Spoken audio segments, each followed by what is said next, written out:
मैं राजेश कुमार आपको कहानियाँ सुनाता हूँ। आज की कहानी है सूरज का बिल। इसके लेखक हैं गोविंद शर्मा। एक दिन चाँद के साथ भी क्या खूब हुई। उसके दरवाजे पर एक कागज़ पड़ा था। चाँद ने उसे उठाया और पढ़ने लगा। सबसे ऊपर लिखा था सूरज का बिल।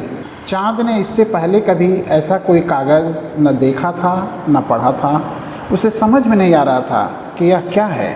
एक दिन 2 दिन निकल गए, फिर भी उसे समझ में नहीं आया कि सूरज का बिल क्या होता है। अचानक उसे एक आवाज़ सुनाई दी, तुम्हारे पास रोशनी का अपना कोई प्रबंध नहीं है। तुम्हारे पास न बिजली घर है, न ऐसा कोई तेल जिससे लालटेन या दीपक जलाया जा सके। रोशनी के लिए तुम सूरज की किरणों का उपयोग करते हो। किरणें सूरज की होती हैं, नाम तुम्हारा होता है। धरती के लोग कहते हैं, देखो कितनी प्यारी चांदनी है चाँद की। कभी तुम्हारी चांदनी पर कविताएं लिखते हैं। चांदनी रात में बच्चे मस्ती से खेलते हैं। सदियां बीत गईं, तुम मुफ्त में सूरज की धूप को चांदनी बनाकर वाहवाही लूट रहे हो। अब तुम्हें इसका बिल भरना होगा। यह बिल भरना क्या होता है? तुमने देखा होगा कि धरती के लोग अपने घरों को बिजली से रोशन करते हैं। उन्हें बिजली मिलती है बिजली घर से। उन्हें हर महीने एक बिल मिलता है। बिल में लिखा होता है कि इस महीने तुमने इतने यूनिट बिजली का उपयोग किया है, इसलिए उसकी कीमत इतने रुपए जमा करवाएं। लोग रुपए जमा करवाते हैं। यदि कोई भूल जाता है या जानबूझकर जमा नहीं करवाता है तो उसकी बिजली काट दी जाती है। तुम भी तो सूरज की रोशनी से चमकते हो, इसलिए यह बिल भेजा जा रहा है। कई वर्ष हो गए तुम्हें सूरज की बिजली उपयोग करते हुए, इसलिए कागज़ के इस टुकड़े पर जितने रुपए लिखे जा सकते थे लिख दिए हैं और बिल भी भेजे जाएंगे। इसके लिए बहुत से कागज़ चाहिए। धरती से कहा गया है कागज़ देने के लिए। उफ़, बहुत ज़्यादा बोलते हो तुम। मैंने धरतीवासियों को कभी भी बिल जमा करवाते नहीं देखा है। कैसे देखते? यह काम तो सूरज की रोशनी में यानी दिन में होता है, पर आदमियों ने रोशनी का जो प्रबंध कर रखा है तुमने तो देखा होगा। हाँ, देखा है। उनके पास अपने छोटे छोटे चाँद सूरज होते हैं। उन्हें वे बिजली का बल्ब कहते हैं। कई बार ऐसा भी होता है कि कभी पूरे शहर के या पूरे मोहल्ले के ये सूरज चाँद बंद हो जाते हैं, तब आदमी की परेशानी देखने वाली होती है। खैर छोड़ो, तुम्हारा यह बिल भरने के लिए मेरे पास 1 रुपया भी नहीं है। तुम चाहो तो मेरा रोशनी का यह कनेक्शन काट दो। सूरज यह जवाब सुनकर चक्कर में पड़ गया। कनेक्शन कैसे काटे? यदि सूरज चमका तो सब जगह उसकी धूप जाएगी। अकेले चाँद तक जाने से कैसे रोके? फिर यह चाँद तक सूरज की किरणें नहीं जाएंगी तो चाँद को क्या फ़र्क पड़ेगा? सूरज ने एक रास्ता निकाला। ठीक है, आगे से तुम्हें रोशनी देना बंद कर दूंगा, पर अब तक जितनी रोशनी दी है उसका बिल तो भरना होगा। कुछ सीखो इंसानों से। क्या तुमने उन सबको बिल भेज दिया है जो तुमसे रोशनी लेते हैं, तुम्हारी गर्मी से अपना काम चलाते हैं? सूरज को गुस्सा आ गया। वैसे भी दोपहर का समय हो गया था। वह आग बबूला होकर बोला, तुम्हें सबसे क्या मतलब है? तुम्हें जो बिल दिया गया है वह तुम्हें भरना ही होगा। चाँद हैरान रह गया।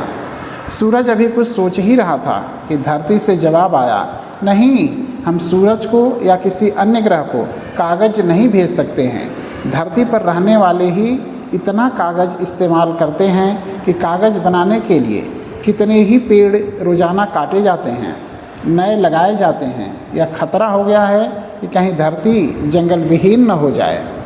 सूरज ने धरती की तरफ गौर से देखा। अचानक गर्मी बढ़ गई। लोग आपस में बात करने लगे, आज धूप इतनी तेज क्यों हो गई? दूसरे ने जवाब दिया, अच्छा है, धूप तेज होगी तो सौर ऊर्जा की मेरी बैटरियां जल्दी रिचार्ज हो जाएंगी। अब सूरज को यह बात समझ में आई कि घरों की छतों पर ये बड़ी सी प्लेटें क्यों रखी जाती हैं। खैर, इन सबको भी बिल भेजूँगा।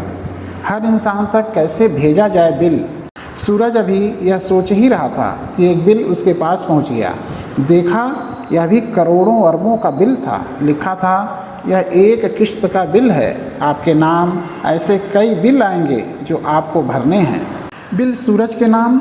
मैं तो किसी से बिजली, तेल, कोयला लेता ही नहीं, फिर मेरे नाम कैसा बिल? बिल था धरती सहित कई ग्रह नक्षत्रों का, लिखा था। पता नहीं कितना ही समय बीत गया आपको हमारी सेवाएं लेते हुए। सूरज महाशय, आप तो एक जगह बैठे रहते हैं, हम ग्रह नक्षत्र हर समय आपके चारों ओर चक्कर काटते हुए आपकी रक्षा करते हैं। हम एक पल भी आपको सूना नहीं छोड़ते हैं। जाओ, मैं नहीं भरूंगा बिल।